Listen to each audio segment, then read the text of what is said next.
So how long do you think a story needs to be in order for it to be any good? Because I've heard some people say that they usually prefer anime series over anime movies simply because they feel like the movies don't give them enough time to connect with the characters, and the movies just don't have enough time to add in all of the details that they need to in order for it to tell a really good story. And in some cases I can agree with that, but it really just depends on the contents of the story, because sometimes you can have something that is far too long and other times you can have something which is far too short. I recently reviewed Nausicaa of the Valley of the Wind, which is a really good movie, but in the review I was saying about how this would have been so much better if it were a series because there were many details from the manga that they either changed or left out. And I feel like the length of a story doesn't really matter. It's all about the context. You could watch anything for 500 episodes and see a character die off, and you're going to miss them because you're kind of just used to seeing them.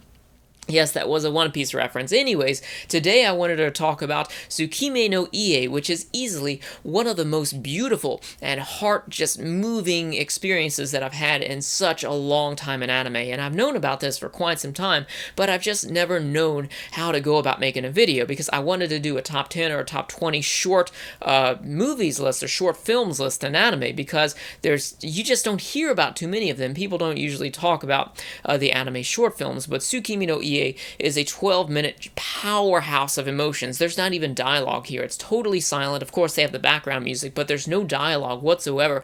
And this is something that I would recommend. Like, you can find this on YouTube if you want to look for it. I really don't feel right linking it, but if you want to look for it, you can go right ahead. I would recommend watching that before you come back here. I'm not going to spoil it for you, but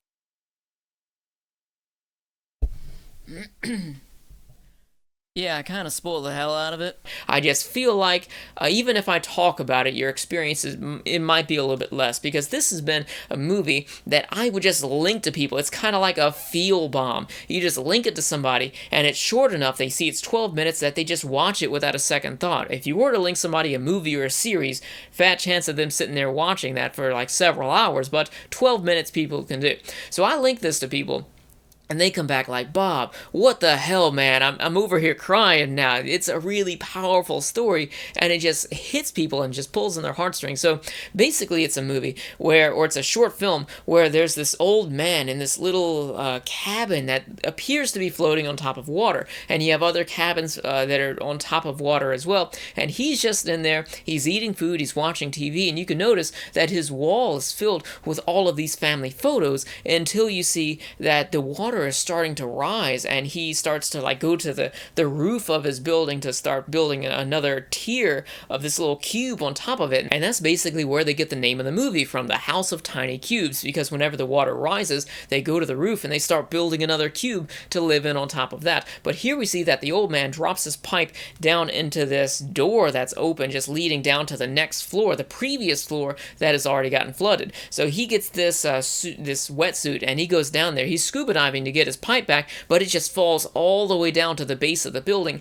And this is when the story starts to unfold, because as he's going down through each tier of his house, he's going through all of these memories and flashbacks about his life, about how his daughter was married off, about how he was just experiencing the birth of his daughter, and about how he was meeting the love of his life as well. So he's going through all of these tiers, and it's just such a touching experience, because even though they don't have any dialogue, even though it is only 12 minutes long, you can see that there's so much history to this old man, and he's kind of by himself, just sitting alone in this little cube watching TV and eating dinner and drinking wine. So let me tell you about my favorite part of this film right here. So when he's going down all of these tiers and having the memories, when he gets down to the bottom, he remembers about how he met his wife, and he remembers when he was placing each brick and creating this little cube for them to live in. And it's such a touching moment, because he opens up the door and he walks outside. He looks back up at the house that he's created. It's just this tower, staggering, standing right in the middle, just coming out of the ocean floor all the way up to the sky, basically. And he looks around and he sees all of these other people's houses. It's 1 tier, 2 tier, 3 tiers, and it shows that their families basically didn't survive. And at this point, it makes you go back and think about the beginning of the movie, how it was so sad, and how you had so many memories on the wall and all of those picture frames, and it was actually something to be grateful of because not a whole lot of people even made it that far. So here you understand that it's basically like the water is time, and as time passes on, not everybody's family is going to survive. Not everybody is going to be able to continuously create new generations of their family to, prolong the family name, basically.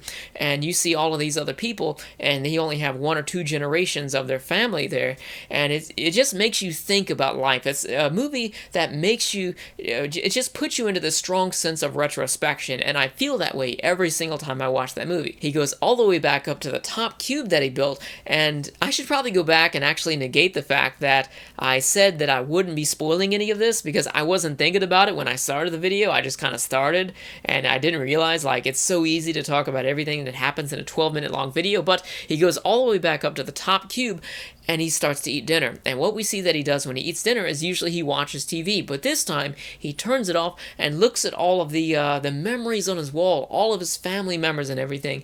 And that right there is just where it hits you, and it's just such a very strong experience that I really wanted to show it to you all and share it with you all, because not a whole lot of people know about this, and it's something that I feel everybody out there needs to see. Even if you don't think you would like this, definitely go ahead and check it out. You can find it on YouTube. Like I said, I don't feel right linking it.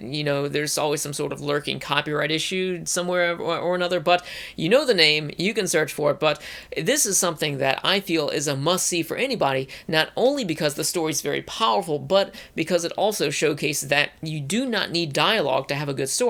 I've said this time and time again with some of my favorite movies from Kim Ki-duk, which is a famous South Korean movie producer with 3 Iron and Spring, Summer, Fall, Winter, Spring, which are other great movies. So you do not need dialogue in order to tell a really powerful and moving story, and you also don't need a really long story in order for it to be really good either, because this is only 12 minutes long, and this thing hits like a truck, I can tell you that. But anyways, let me know your thoughts about Tsukimi no Ie in the comments section below, and also I want to know if you have any other favorite short films that really you feel like they pack a punch like this one does. Let me know about that in the comments section below, because I want to find more. But anyways, thanks for watching. I'll see you guys next time.